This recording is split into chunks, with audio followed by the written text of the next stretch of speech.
So for those that don't know, let them know who you DJ for, how you met. Oh man, the Tobe Nwigwe. That's my dog. That's my boy. We've been friends for about 3.5 years, almost 4 years now. Um, Toby used to do something called the Dope Art Show. Him and one of my main marketing guys, Say Black, they've been friends their whole lives. I guess Toby caught wind of what I was doing. We sat down and had a breakfast meeting, and it went really well. We discovered that we were on the same page. At that time, it had nothing to do with music. It was just his event and me just DJing his event.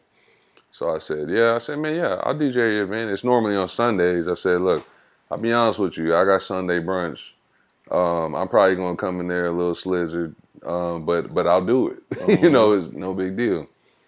And it was always clean. Dope art show, for anybody, all ages. So I was DJing, opening, playing stuff in between, closing it out.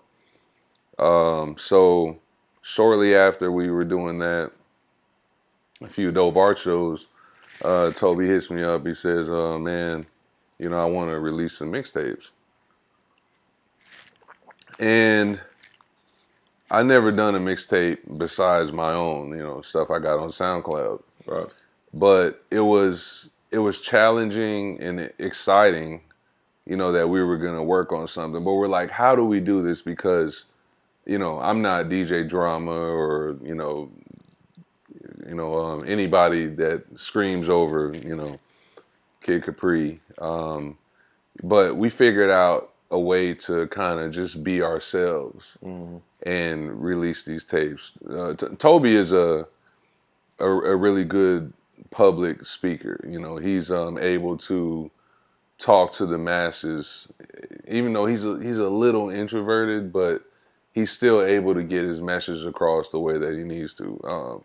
Being able to stand up in front of people and DJ or talk, we all know it's not easy. You gotta learn it. Right.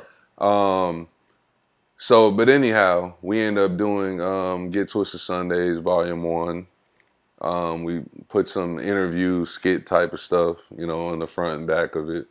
It did pretty good. And then we did Volume 2, and it went well. And then he actually decided to take some of that music and actually make a full on, official album. And it just, kind of caught wind. It caught fire. Man, next thing you know, his followers got insane. He's at 100K, 200K. He made a song about having 100,000 followers. Erica Badu and Dave Chappelle told him that they love his music, that he's dope. Dave Chappelle FaceTimed him. He made a song about that called "I'm Dope." And yeah, and I mean, man, like the rest is history. Next thing you know, we're doing a 6-city trial tour, across from the west to the east. And I think we hit LA, Chicago, New York, DC, and I think Dallas and Houston. And right after that, then we went on a 21-city tour. And then now recently we just got back from a 28-city tour.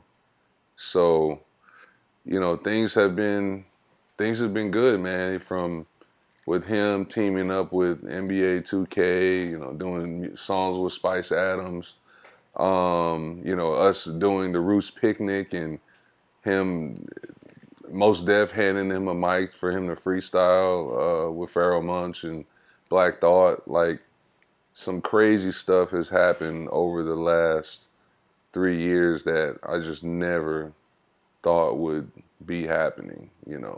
Support from a lot of major record labels.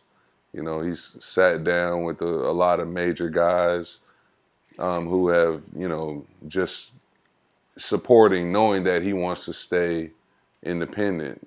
Just supporting. He has has a little deal with United Masters.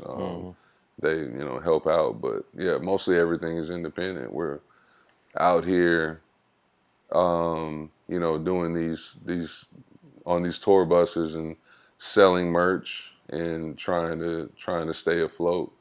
So yeah, man, it doesn't stop. He says in his music, man, he's gonna do this for 10 years and go hard with it, and see what happens after 10 years, but give it all, while we're here. So, and he was the first artist that I worked with that listened to me and my suggestions on like how to make a mixtape.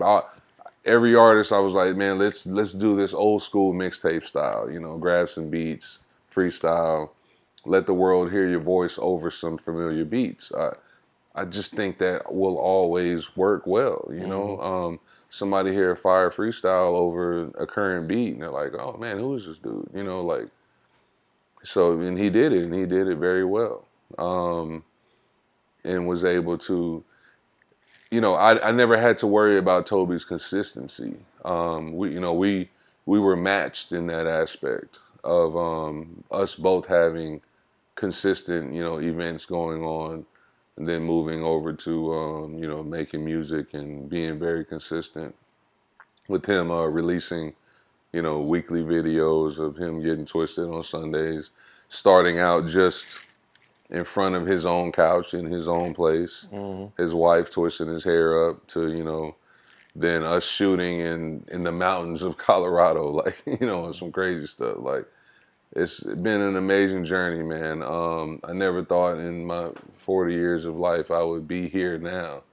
Never thought I would go on tour. I never thought that I'd be able to, DJ in front of, thousands of strange people in 28 different cities within 45 days. Right. It just never crossed my mind. But best thing I've ever done, most amazing thing I've ever done. Tour life I love it. I ain't got nothing to come home to, so why not stay on the road?